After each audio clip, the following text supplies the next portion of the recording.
So this is going to be a little bit different from stuff that I normally do, but in 2020 I kind of picked up and put down, but eventually I finished Dianne Lake's book, the one that's called Member of the Family, of which she talked about at least some of her time while with Charles Manson and of course the family and that time period of the Tate LaBianca murders.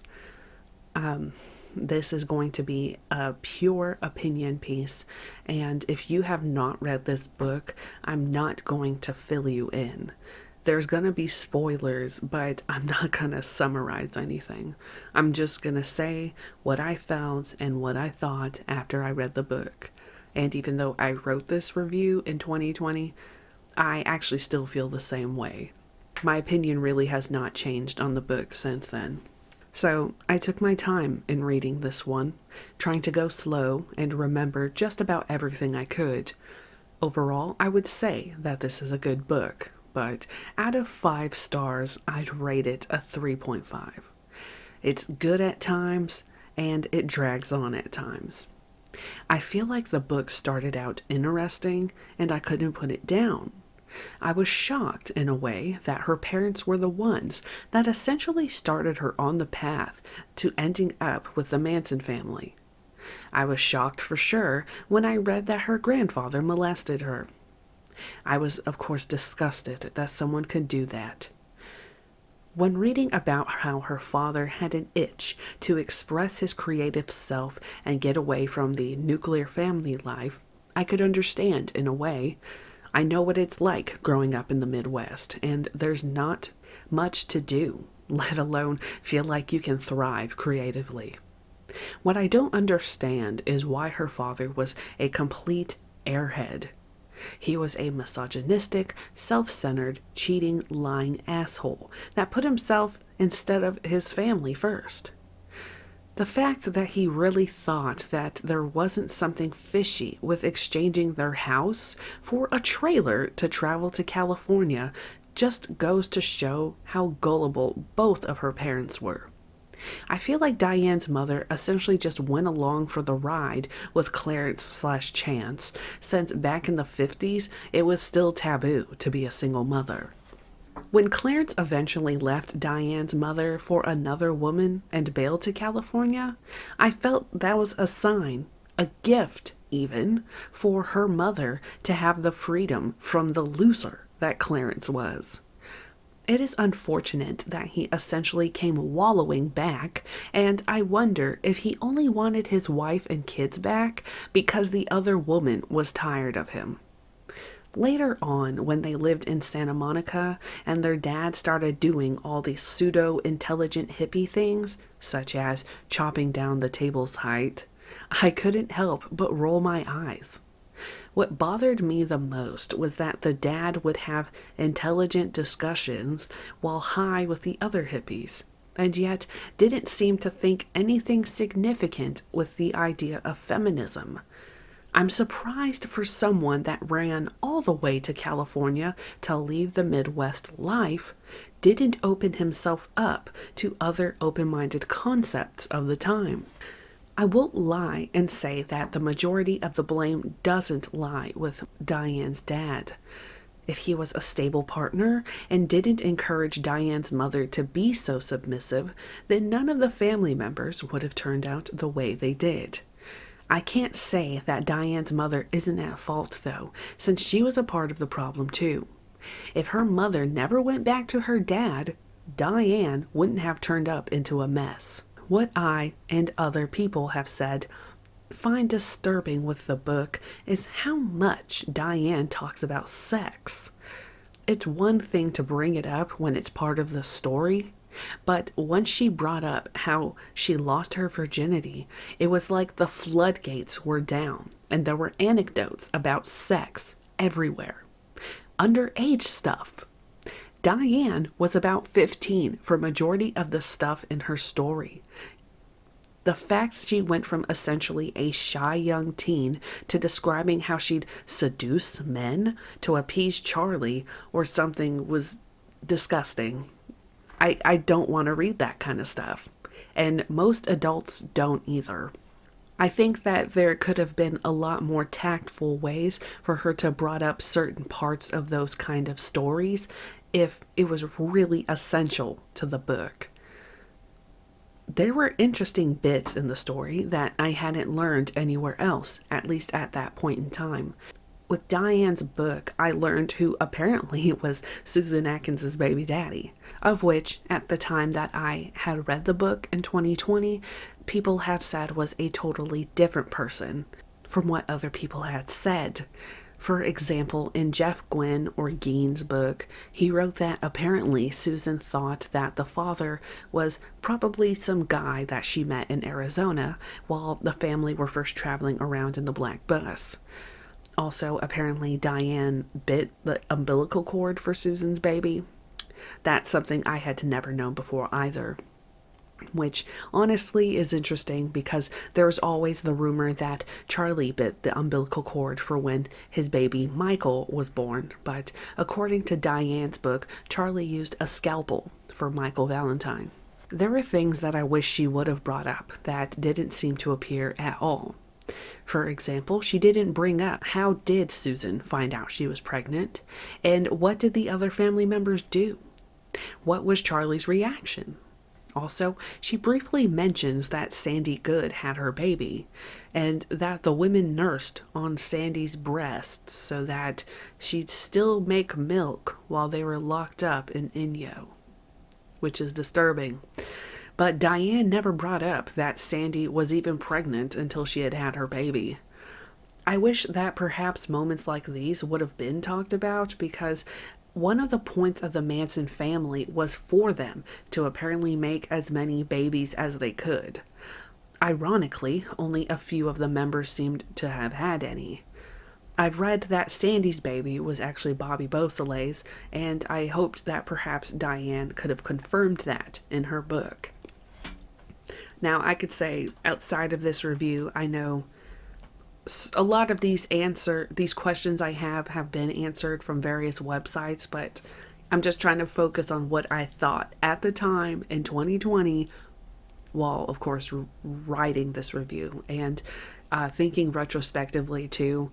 I think that's something I do think, Diane still could have and should have put in her book, because just because a person is interested in the Manson family doesn't mean that we know everything. There's people like me who are very new to the whole concept and everything in particular, whereas, of course, there's people who have read about this for the past 50 years since it all came out. I do remember, though, in Diane Lake's book, though, where she stated that, at least for her, but it was sort of a blanket statement, that more than likely the reason most people didn't get pregnant in the family is because they were malnourished. Diane had stated in her book that she was so malnourished, eventually her period stopped. When the book got to the point of Dennis Wilson's appearance, it started to drag. It was like that part of the book was in super slow mode, and there's details that were also not gone over.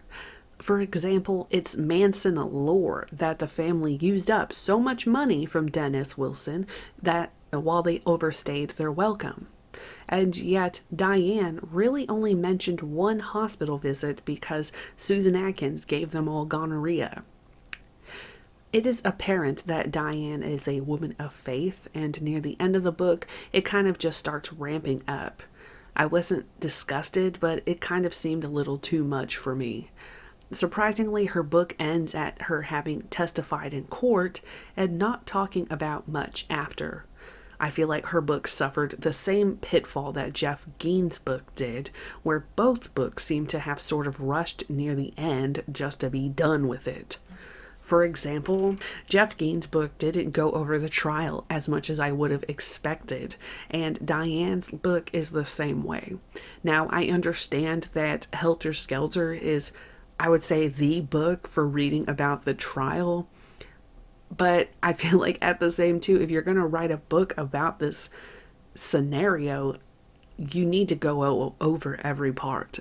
There also seems to be so much more to the book that I would have liked to know past her Manson experience, and she of course didn't talk about at all. And I found that part really weird because the book is essentially divided into two parts. The first part of the book, I mean, it is really almost half of the book, is dedicated to her time, her life growing up before she ever met Manson. Her family, the family dynamic, her dad leaving her mom, everything. You know, how her dad was an artist and there were, creative people that would come eat dinner with them at their home and all this stuff. And then really halfway through the book is when, you enter Manson and, you see it through her eyes as Diane Lake. But to have talked so much about her early life and then stop right when the trial ended, basically, that didn't sit well with me. She had a little bit of an epilogue afterwards of eventually telling her children that she was a Manson girl, but there was so much more that I was curious about.